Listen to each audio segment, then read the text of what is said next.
નમસ્કાર દર્શક મિત્રો, સમાચારમાં વાત કરીએ તો વડોદરાના માણેજા ફાટક પાસે એક સાથે 9 મકાનોની છતની પેરાફિટ તૂટી પડતા નાસભાગ મચી જવા પામી. વડોદરા શહેરના માણેજા ફાટક પાસે આવેલ 19 રાધાકૃષ્ણ પાર્ક સોસાયટીમાં મોડી રાત્રિ દરમિયાન એક સાથે 9 મકાનોની છતની પેરાફિટ તૂટી પડતા લોકોમાં નાસભાગ મચી જવા પામી હતી. આ ઘટનામાં 3 મહિલાઓને નાની મોટી ઈજાઓ પહોંચી છે અને આ ઘટના બનતા લોકોમાં ફફડાટ વ્યાપી ગયો હતો. આ બનાવમાં રહીશોએ બિલ્ડરને જવાબદાર ઠેરવી તેની સામે રોષ વ્યક્ત કર્યો હતો.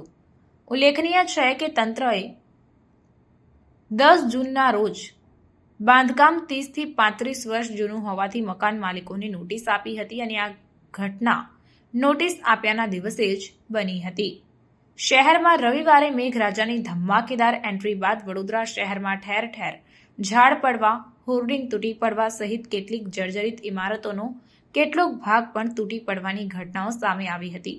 શહેરના માણેજા ફાટક પાસે તુલસી વાટિકા સામે આવેલ 19 રાધાકૃષ્ણ પાર્ક સોસાયટીમાં મોડી રાત્રે લોકો પોતાના ઘરમાં આરામ ફરવામી રહ્યા હતા. જે દરમિયાન અચાનક એક સાથે 8 થી 9 મકાનોની છતની પેરાફિટ ધડાકા સાથે તૂટી પડતા અફરાતફરી મચી ગઈ હતી. આ ઘટનામાં 3 જેટલી મહિલાઓને ઈજાઓ પહોંચી હતી. ત્યારે મોડી રાત્રિ દરમિયાન ધડાકા સાથે એક સાથે 9 મકાનોના છતની પેરાફિટ તૂટી પડતા ઘર આંગણે સૂઈ રહેલા લોકોમાં દોડધામ મચી હતી. આ બનાવે વિસ્તારમાં ચકચાર મચાવી મૂકી હતી. મોડી રાત્રે લોકોના ટોળા એકઠા રહ્યા હતા. ત્યારે સદભાગ્યે આ ઘટનામાં કોઈ જાનહાનિના સમાચાર પ્રાપ્ત થયા નથી. પ્રાર્થના સંદેશ ન્યૂઝની તમામ લેટેસ્ટ અપડેટ્સ માટે ચેનલને હમણાં જ લાઇક, શેર અને સબસ્ક્રાઇબ કરો.